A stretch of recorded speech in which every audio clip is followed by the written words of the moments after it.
kita rasakan tarikannya. Pada saat kita gas itu mesin langsung meraung atau enggak gitu ya.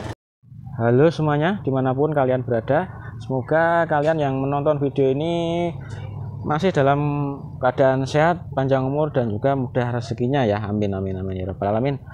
Dan langsung saja, di kesempatan kali ini saya akan sedikit memberikan tips bagaimana cara membeli motor second. Sebenarnya pada saat membeli motor second, atau kita kadang ragu membeli motor second, bagaimana ya nih nanti, atau nanti rusak bagaimana, nanti kalau sampai rumah gimana. Sebenarnya cara itu apa ya, caranya itu mudah. Kalau kita tahu caranya itu mudah, dan kita kalau tahu caranya membeli motor second, kita tidak akan ragu untuk membeli motor second. Salah satu keuntungan membeli motor second yaitu harganya pasti lebih murah dibandingkan kita membeli motor baru ya teman-teman ya. Oke, langsung saja tanpa banyak basa-basi lah, kesuwen. Yang pertama yang harus kita cek terlebih dahulu, misalkan saja kalau kita orang awam sama sekali tidak tahu motor, kita terlebih dahulu kita cek adalah harganya ya teman-teman ya. Harganya itu pasarannya berapa. Yang pastinya harga pasaran motor di tiap daerah itu berbeda-beda ya teman-teman ya. Kalau kita belum tahu harganya berapa, kita bisa melihat di marketplace atau di forum-forum Facebook di daerah kalian masing-masing ya teman-teman ya. Saya tahu pasti kalian semuanya mempunyai sosial media yang namanya Facebook. Kita cari di situ, di lapak jual beli di situ. Kita biasanya, kalau saya biasanya mencari ya lapak jual beli Ngawi. Kalau saya kan di daerah Ngawi ya teman-teman ya. Bisa kalian cari di mana aja. Kalau kalian belum bergabung di grup itu, kalian bisa bergabung. Setelah itu kita bisa cari di situ harganya kisaran berapa. Ini misalkan saja ini di depan ada Honda Scoopy tahun 2019. Kalau di Jawa Timur pasarannya ini agak tinggi sekarang ya, terutama untuk motor Matic. Ini harga pasarannya di sini sekitaran di Jawa Timuran, terutama daerah Ngawi, Madiun dan sekitarnya, harganya sekitar 17 sampai 18 juta ya teman-teman ya. Kalau kita beli baru harganya sekarang sudah 21 jutaan. Kalau kita beli motor second sama-sama Scoopy-nya ya, sama-sama dinaikinya juga, kita bisa hemat sekitar ya 3 sampai 4 juta atau sampai 5 juta kalau kita bisa ngepas nih atau menemukan harga yang cocok, yang oke lah. Selanjutnya, yang setelah kita mengetahui harga pasarannya berapa, kita cari di situ juga, di marketplace juga, di Facebook itu kita cari yang, saya sarankan kita mencari yang harganya yang umum aja. Jangan kita yang mencari yang harganya di bawah pasaran. Misalnya ada orang posting, wah butuh uang atau gini. Kalau kita orang awam itu bisa saja kita ketipu. Biasanya butuh uang atau bagaimana, ternyata kondisinya kita nggak tahu, mesinnya atau gimana, waktunya ganti atau pernah buat nabrak, udah dicat ulang nggak tahu. Saya sarankan kita atau kalian mencarinya yang harganya umum aja. Harganya kisarannya kalau di sini 17 sampai 18 juta, kita cari yang harganya segitu. 17 setengah, 18 atau 18 dikit, lebih dikit. Soalnya kalau masalah harga kan kalau nggak terlalu jauh kan nanti bisa kita nego dengan penjualnya setelah kita mengecek kondisi barangnya ya teman-teman ya. Oke, setelah kita mengetahui harganya, kita menemukan target yang kita cari. Setelah kita cek, misalkan ini ngecek motor ya teman-teman ya, kita datang, kita nggak usah menyalakan mesin terlebih dahulu ya teman-teman ya. Kenapa? Kalau menurut saya, kalau kita datang ngecek langsung menyalakan mesin, mendengarkan suara mesin, itu pikiran kita udah diambiar.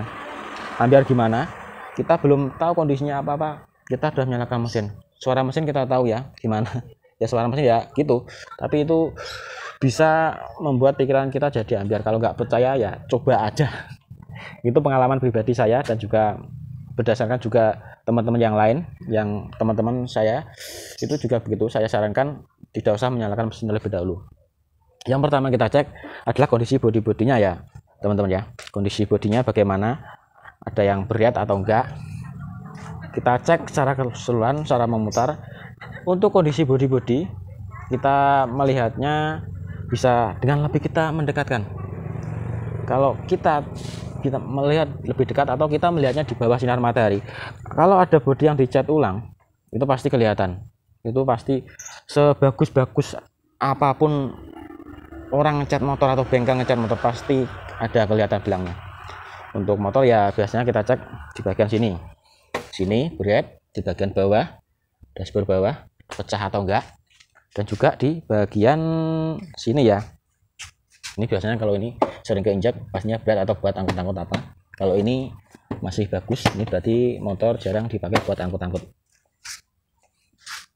Oke, selanjutnya setelah kita mengetahui kondisi bodi-bodinya, kita cek kondisi kaki-kakinya.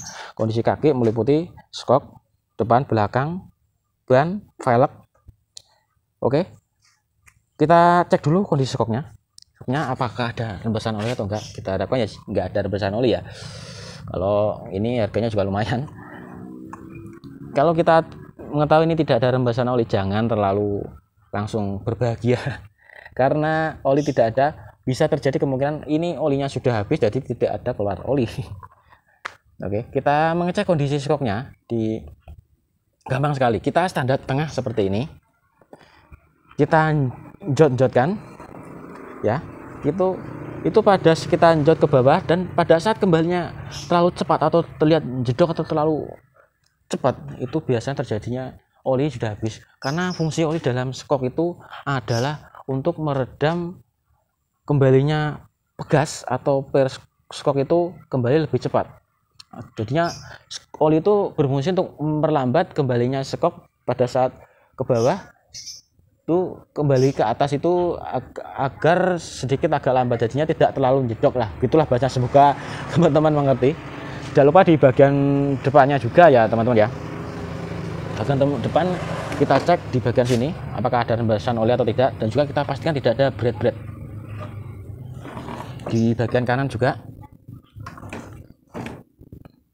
Dan juga kita bisa menggunakan cara yang tadi untuk mengecek kondisi motor belakang dengan cara kita mengenjot-enjotkan seperti ini.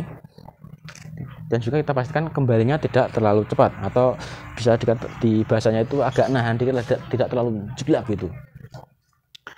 Kondisi skok sudah, kita cek kondisi velgnya ya teman-teman ya. Velgnya apakah ada peyang atau enggak ya. Caranya kita gini, putar-putarnya seperti ini. Kita pastikan velg tidak ada yang liot-liot atau peyang seperti ini, karena untuk kalau liot-liot nanti untuk jalan juga sulit. Liot-liot itu apa ya, ya peyang gitulah ya. Dan juga di bagian belakang kita cek juga. Kalau di bagian belakang kita putar ya seperti ini kita pastikan velg tidak ada yang peyang ya.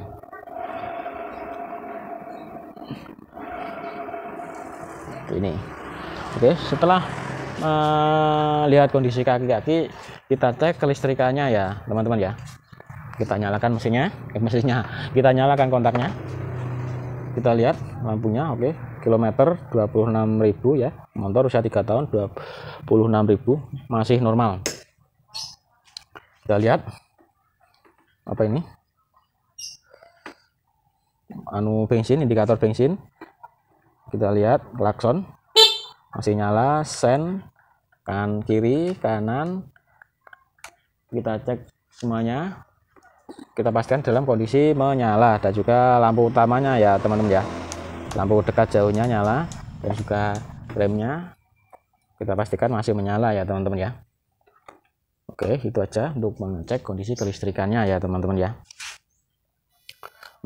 Dan selanjutnya setelah kita mengecek semuanya, mulai dari bodi, dari kaki-kaki, kelistrikan, kita cek kondisi mesinnya terlebih dahulu ya mas bro ya teman-teman ya. Maksudnya kita tidak menyalakan mesin, kita cek kondisi mesinnya terlebih dahulu. Kita cek kondisi mesinnya ini, kita lihat aja nih di bagian bawah ini apakah ada rembesan oli atau enggak. Kita pastikan tidak ada rembesan oli. Rembesan oli bisa terjadi karena motor sudah pernah turun mesin. Karena kalau motor sudah turun mesin itu biasanya perpaknya diganti. Kalau bengkelnya kurang rapi menggantinya, itu biasanya terjadi kebocoran. Dan juga terjadi kebocoran oli karena juga orang biasanya malas mengganti oli, atau kelamaan ganti oli, jadi oli Oli kalau kelamaan nggak diganti nanti bisa membuat mesin jadi cepat panas, jadi perpaknya bisa retak atau patah, jadi bisa terjadi rembesan oli di bagian patalnya perpak itu tadi. Untuk mesin itu aja menurut saya yang perlu dicek. Selanjutnya kita nyalakan mesinnya ya teman-teman ya. Kita nyalakan mesinnya itu ya. Untuk pertama ini ya memang RPM-nya agak tinggi. Terus setelah beberapa detik nanti satu stasioner. Nah, ini sudah stasioner ya. Biasanya 3 sampai 5 detik untuk motor Yamaha ya. Untuk motor Honda. Biasanya kalau Yamaha enggak, hanya untuk Matic Honda saja. Kita dengarkan saja suara mesinnya. Apakah ada yang aneh-aneh atau enggak? Itu aja sudah cukup suaranya ya. Dan juga kita lihat kondisi di bagian knalpot. Ini apakah ada rembesan oli, ada oli atau enggak? Ini kalau ini aman ya teman-teman ya. Ini ada hitam tapi cuma kotornya aja. Kita pastikan di sini tidak ada rembesan oli sama sekali ya teman-teman ya. Dan juga kita lihat kondisi mesinnya di bagian sini. Apakah ada yang aneh-aneh atau suara yang aneh-aneh atau tidak ya? Kita pastikan suaranya itu stabil ya. Misalkan deg deg deg itu ya gitu, deg stabil terus. Kontinu gitu, jangan sampai dedek dedek dedek. Itu berarti ada yang tidak beres ya, berarti itu tidak stasioner ya teman-teman ya. Dan juga kita bisa player seperti ini, kita rasakan tarikannya. Pada saat kita gas itu mesin langsung meraung atau enggak gitu ya. Tuh, dan juga kita lihat lagi di knalpotnya apakah ada asap pada saat kita gas itu ya teman-teman ya. Pada saat kita ngegas juga kita bisa mengetahui kondisi bodi-bodinya masih utuh atau enggak. Biasanya kalau kondisi bodinya sudah agak longgar itu ada suara grek di bagian bodi-bodinya. Biasanya itu untuk motor Honda biasanya seperti itu, maupun motor laki, motor bebek ataupun Matic biasanya seperti itu. Ada getar-getar gitu kalau sudah agak lama. Dan juga kita bisa selanjutnya kita bisa menjalankan motornya ya teman-teman ya. Kita lihat tarikannya aja. Bentar, saya jalankan dulu. Nah, kita turunkan. Oke, kita buat jalan gini aja, nggak usah jalan-jalan jauh ya teman-teman ya. Karena kalau jalan jauh nanti pemiliknya curiga lagi, jangan kita bawa kabur, nggak gitu ya. Kita bisa bawa di tempat yang agak jalannya kurang bagus. Kita bisa merasakan shocknya bagaimana, bodi-bodinya bagaimana, gebludak atau enggak. Untuk ngecek kondisi mesin kita coba aja begini. Pada saat ngegas itu tarikannya bagaimana, pasti kita bisa merasakan, teman-teman juga bisa merasakan motor yang tarikannya enak atau enggak. Itu aja. Dan selanjutnya setelah kita mengetahui kondisi keseluruhan pada mesin, mungkin ada plus dan minusnya, kita bisa sampaikan ke pembelinya, kita tawar-menawar harga. Dan juga bila mana sudah cocok, jangan lupa kita cek kondisi surat-suratnya ya teman-teman ya. Kondisi suratnya hidup atau mati, asli atau enggaknya kita pastikan itu surat-suratnya asli ya teman-teman ya. Oke, itu aja. Ini video sudah terlalu lama, ini 16 menit.